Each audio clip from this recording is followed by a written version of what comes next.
With interest rates skyrocketing to nearly 7% in the US for the average 30-year fixed rate mortgage, I wanted to know whether Airbnb hosts that are just now getting into the game, maybe just now buying their first Airbnb unit with a mortgage, are they going to be able to compete? Are they going to be able to be profitable when compared to Airbnb hosts that got in, even just earlier this year when rates were much lower, or even over the last decade, where we can see in this chart here, over the last decade, the average mortgage rate in the US for a 30-year fixed rate, somewhere in the 3.5% to 4% range. And even just in January of this year, we were at 3.2 at the beginning of the year, and we're now at nearly 7%. So how does that impact the cash flow of the property? That's what I wanted to know.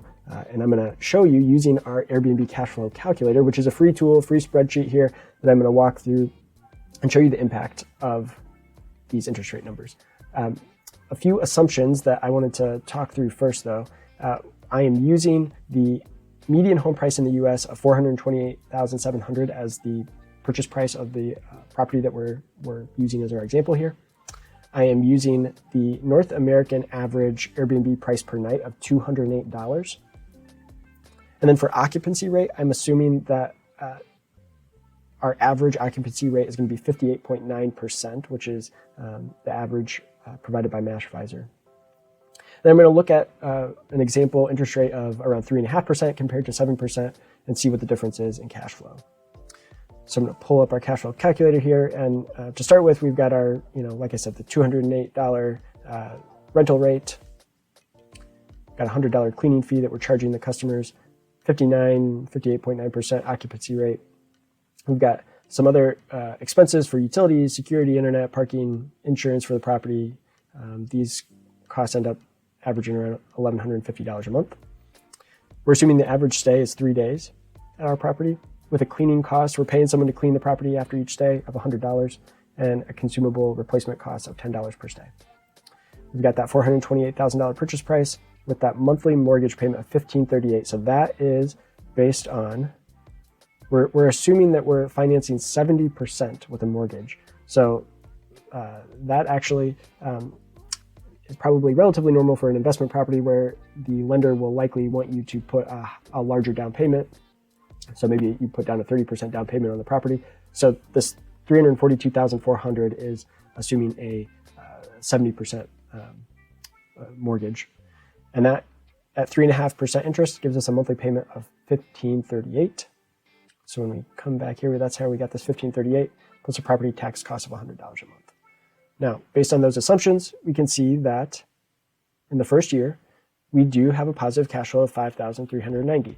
So this is for those folks that got in, even earlier this year with that fixed rate mortgage of 3.5%.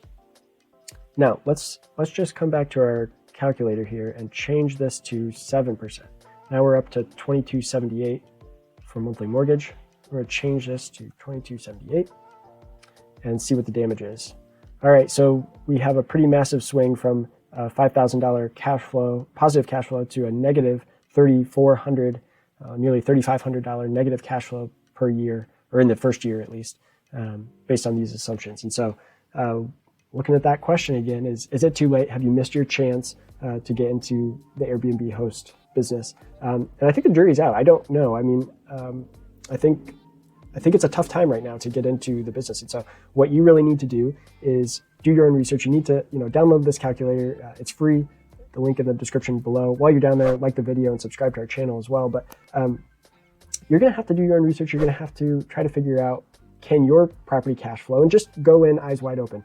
If it doesn't cash flow in the first year, do you have enough additional cash flow outside of the Airbnb to be able to weather the storm as occupancy rates go up or price points for Airbnbs go up over time?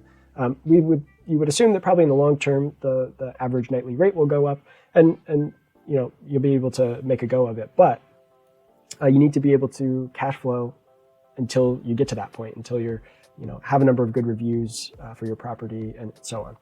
So hope you found this helpful. Hope you're able to download the tool and use it for your own property. And if you have any questions, reach out to us at support@projectionhub.com or leave us a comment in the comment section of the video below.